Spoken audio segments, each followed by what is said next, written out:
हरि ओम यज्ञेन यज्ञमयजन्त देवा स्तानि धर्माणि प्रथमान्यासन् तेहनाकं महिमान सजन्त यत्र पूर्वे साध्या सन्ति देवाः।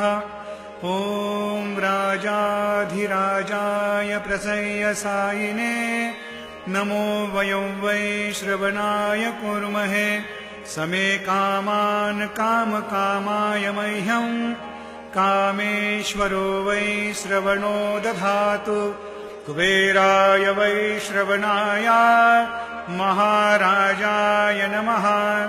ॐ स्वस्ति साम्राज्यं भोज्यं स्वराज्यं वैराज्यं पारमेष्ठ्यं राज्यं महाराज्यमाधिपत्यमयं समन्तपर्या ईशात् सार्वभौमः सर्वाय शान्तादापरार्धात्